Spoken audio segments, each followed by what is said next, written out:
Students, आज का हमारा टॉपिक है बाउंड्रीज ऑफ इकोसिस्टम। इसमें हम लोग देखेंगे कि इकोसिस्टम की बाउंड्रीज जो है वो किस तरह स्पेसिफिक होती हैं, नहीं होती। सबसे पहले हम देखते हैं इकोसिस्टम क्या होता है। Prefix eco indicate environment. अब जो इको है उसका मतलब है इन्वायरमेंट, यानी कि हमारा माहौल। System refers to a complex of coordinate unit. अब सिस्टम जो है वो चीज़ है जिसमें सारी कम्प्लेक्स यूनिट्स मौजूद हैं जो आपस में एक दूसरे के साथ कोऑर्डिनेशन कर रहे होते हैं। An ecosystem is basically an energy processing system whose components have evolved together over a long period of time. Ecosystem basically क्या होता है? ये एक ऐसा सिस्टम होता है जिसमें आपकी एनर्जी जो है वो प्रोसेस हो रही होती है। यहाँ पे इसके अंदर जितने भी कंपोनेंट्स इवॉल्व होते हैं वो सारे के सारे मतलब एक लॉन्ग पीरियड ऑफ टाइम से आपस में मिलकर इवॉल्व हो रहे होते हैं। The boundaries of ecosystem are determined by the environment, what form of life can live in a particular environment.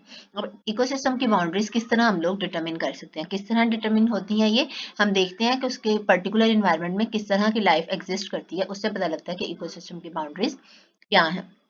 आगे ये ग्राफ है जिसमें इकोसिस्टम दो टाइप के होते हैं। एबायोटिक फैक्टर्स इन्वॉल्व होते हैं इसमें और दूसरा बायोटिक फैक्टर्स। एबायोटिक मीन जो डेड होते हैं और बायोटिक मीन जो लिविंग होते हैं। बायोटिक में आते हैं प्रोड्यूसर्स, कंज्यूमर्स और decomposers.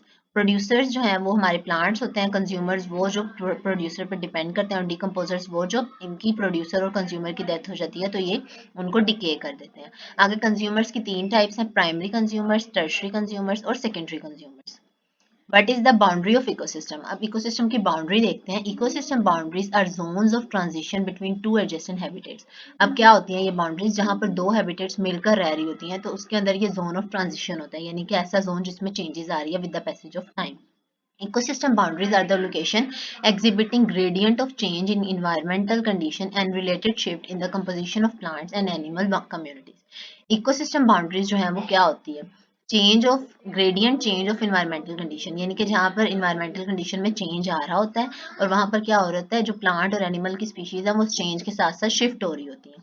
Ecological boundaries or boundaries of an ecosystem are defined as the outer envelope of an ecological entity such as individual, species, population, community or an ecosystem.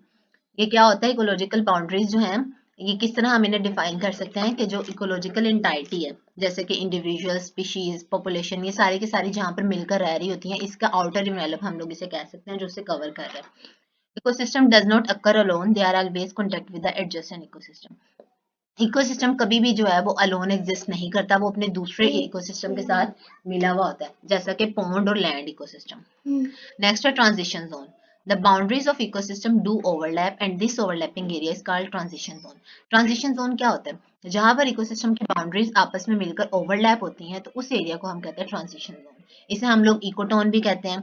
उसके अलावा transition zone जो है वो wide भी हो सकता है और नैरो भी हो सकता है। अगर वो वाइड है तो उसमें क्या मतलब क्या होता है? उसमें टेम्परेट फॉरेस्ट हो सकता है, वो डिसीडियस फॉरेस्ट हो सकता है, ट्रॉपिकल रेन फॉरेस्ट हो सकता है, सवाना हो सकते हैं, उसमें ग्रासलैंड हो सकते हैं, ये सारे के सारे वाइड के अंदर आते हैं। The element phosphorus which is present in the sea is brought to the land by the sea birds. जो phosphorus सी के अंदर मौजूद है ना, सी बर्ड्स के जरिए वो उसकी लैंड पर आता है, यानी कि on the surface of sea. The Himalayas also have this element phosphorus and is brought to the land by the help of certain rivers.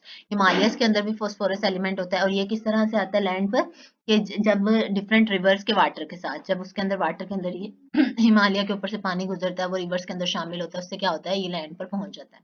ये इकोटोन्स, ये इकोसिस्टम की बाउंड्रीज दिखाई हुई है। ये लैंड जोन है जिसके अंदर इस तरह की स्पीशीज पाई जाती हैं। ये ट्रांजिशन जोन है जिसमें दो बाउंड्रीज आपस में मिल रही हैं और ये एक्वेटिक जोन है जिसमें सारे एक्वेटिक एनिमल्स पाए जाते हैं।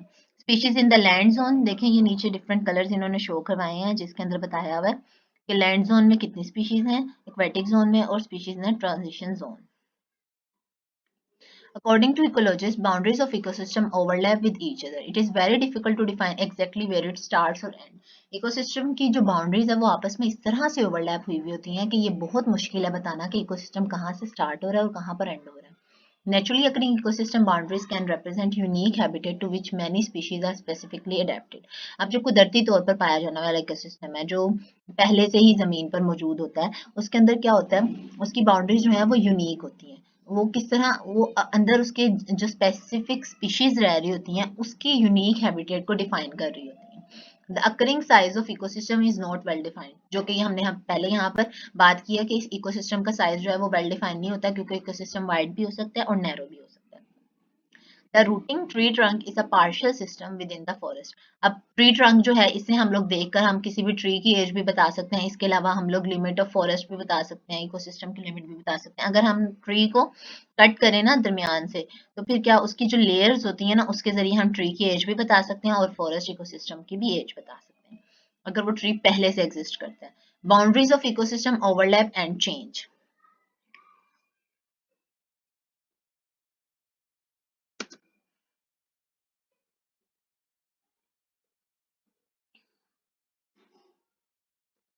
ये बाउंड्रीज ऑफ इकोसिस्टम जो है ये हम अपने नेक्स्ट लेक्चर में कवर करेंगे, क्योंकि अब वीडियो ज़्यादा लंबी हो रही है। होप सो आपको जितना मैंने बताया वो समझ आ गया होगा। अगर आपको कोई कंफ्यूजन है तो आप कमेंट बॉक्स में पूछ सकते हैं।